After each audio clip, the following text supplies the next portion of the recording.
जो मेरा चैनल है नेटवर्क 7 उस पर रोज आया करूंगा और बात होगी केवल अभी जो बंगाल में चुनाव हो रहा है उस पर।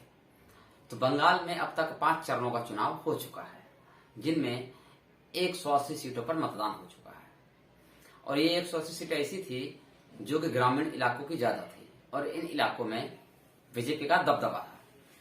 लेकिन अब जो छठे चरण का मतदान होने वाला है जो कि 43 सीटों का है, 43 सीट पर जो मतदान होगा उसमें नादिया की सीटें हैं, कुछ आपको जाकर नॉर्थ 24 परगना की सीटें हैं, मतलब कि कुल मिलाकर 43 सीटें हैं 4 जिलों की, जिसमें पूर्वी वर्धमान भी है। और इन इलाकों की अगर बात करें तो इन इलाकों में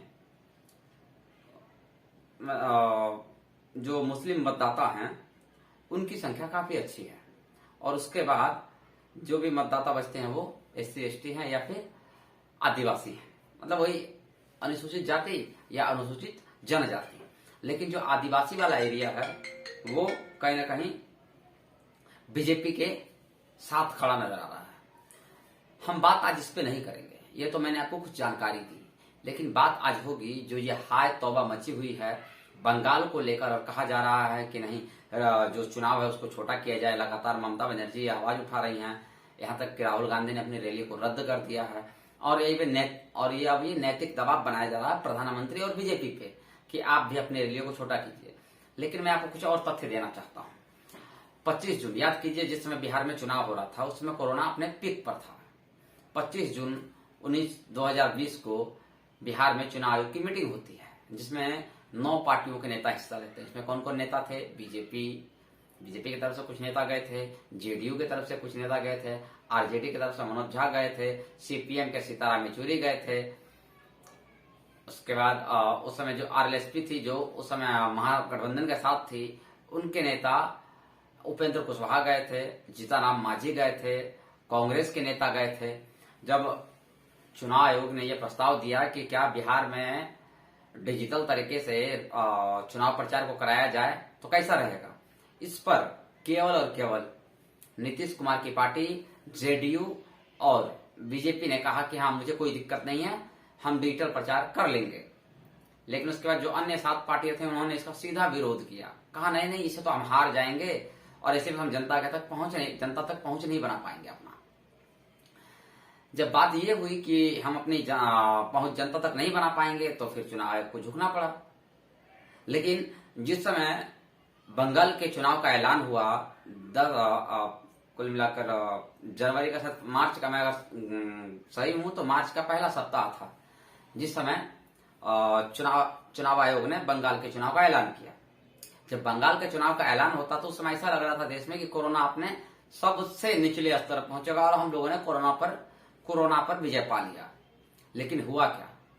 हुआ ये कि उसके बाद कोरोना की दूसरी लहर आई भारत में और अचानक से जो मामला था वो पहले 8 से 10 पहुंचा, 10 से 16 पहुंचा, 16 से 26 और इसमें सबसे ज्यादा कहां से आ रही थी? महाराष्ट्र से सबसे ज्यादा केस आ रहे थे उस समय।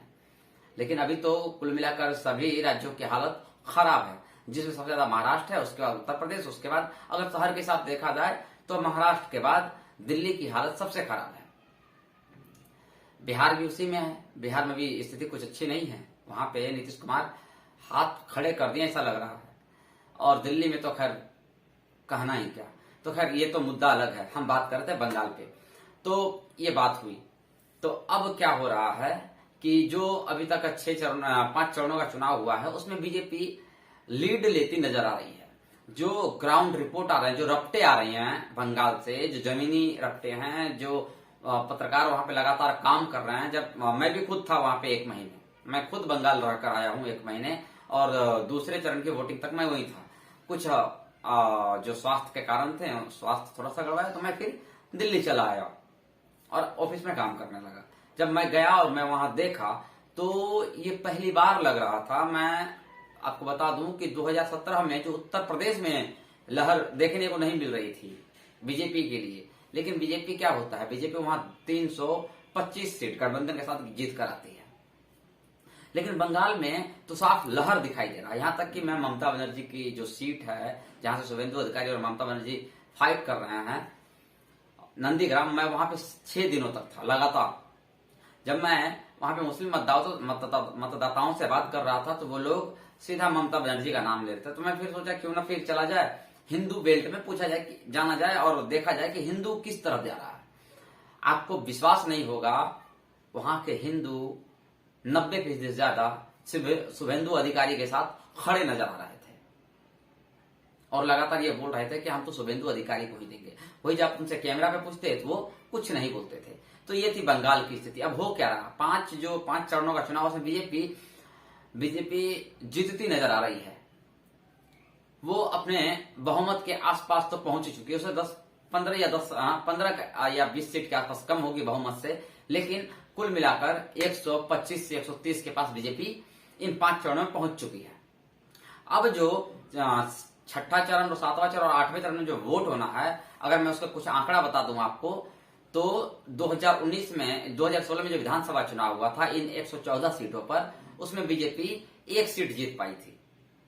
लेकिन वहीं जब 2019 का लोकसभा चुनाव होता है तो बीजेपी 114 में से 46 सीटों पर बढ़त हासिल करती है।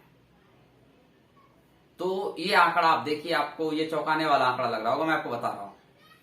114 में से 46 सीटें, उस समय बीजेपी बढ़त बनाई हुई थी, लेकिन उस समय जो लहर था, जो वेग चल रहा था, वो इतना दिखाई नहीं दे रहा था। लेकिन अभी बंगाल में वो दिखाई दे रहा है कि बंगाल में हो क्या रहा है, आखिर पार्टियां करना क्या चाहते हैं, आखिर लोग जा किसके तरफ रहे हैं।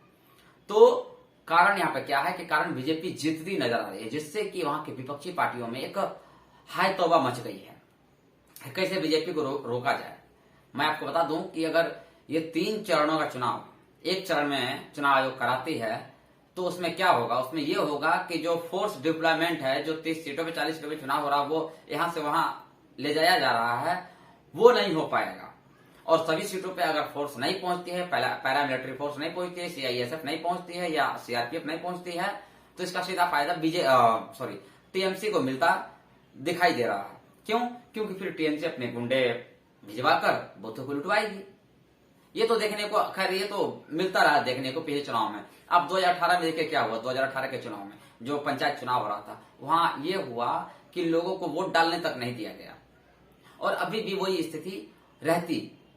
ये पहली बार हो रहा है बंगाल में कि 5 चरणों का चुनाव हो रहा है, लेकिन अगर हम केवल शीतलकुची को छोड़ दे तो फिर 5 चरणों के चुनाव में कोई ज्यादा उस तरह से हिंसा देखने को नहीं मिली, जिस तरह से पंचायत चुनाव में देखने को मिली थी, या फिर उससे पहले के चुनाव में, 2016 के चुनाव में, 2011 के चुनाव में, या फिर आप चले जाइए 2006 के चुनाव में जो विधानसभा का हुआ था। इवन 2018 के चुनाव, 2019 के लोकसभा चुनाव में भी हिंसा खूब देखने को मिली थी। तो ये है मूल कारण कि आखिर विरोध क्यों किया जा रहा है। विरोध अगर विरोध के नाम पे किया जाए तो फिर ये गलत है। आप मुद्दों पे विरोध कीजिए। अब किसको मुद्दा बनाया जा रहा है? महामारी को मुद्दा बनाया जा रहा है, कोरोना को मुद्दा बनाया जा रहा है। लेकिन अब इसको देखते हुए जिस तरह से राहुल गांधी ने अपने चुनावी रैलियां रद्द कर दी। खैर, मैं आपको बता दूं कि राहुल गांधी का प्रचार करने या ना करने से कांग्रेस पार्टी को कोई नुकसान होता नहीं। अगर वो प्रचार करते तो इसका फायदा बीजेपी को ही मिलता, लेकिन अब तो वो कर नहीं रहे हैं, जिसके बाद ये नैतिक दबाव बना कि ममता बनर्जी भी अपनी रैली कम करें। तो ममता बनर्जी ने कहा कि मैं कोलकाता शहर के अंदर कोई रैली नहीं करूंगी। तो इसको देखते हुए प्रधानमंत्री पर भी दबाव बना। उन्होंने अपनी होने वाली 6 रैलियों को खत्म करते हुए, छोटा करते हुए केवल एक दिन रैली करेंगे, वो होगा 23 अप्रैल को। तो ये रहा कुल समरी। आप हमारा चैनल देखते रहिए, और अगर आपको हमारी बातें अच्छी लगती हो तो आप मेरे चैनल को सब्सक्राइब करें और इसको शेयर करें। मैं रोज किसी न किसी मुद्दे पर आपसे रूबरू होता रहूंगा, लेकिन जब तक ये बंगाल चुनाव चल रहा है तब तक मैं बंगाल चुनाव पर ही आपसे बातें करूंगा। तब तक के लिए नमस्कार। आप हमारे चैनल को सब्सक्राइब कीजिए और घंटी बजा दीजिए। ये नया चैनल है, लेकिन आपको यहाँ पर हर खबरों का विश्लेषण मैं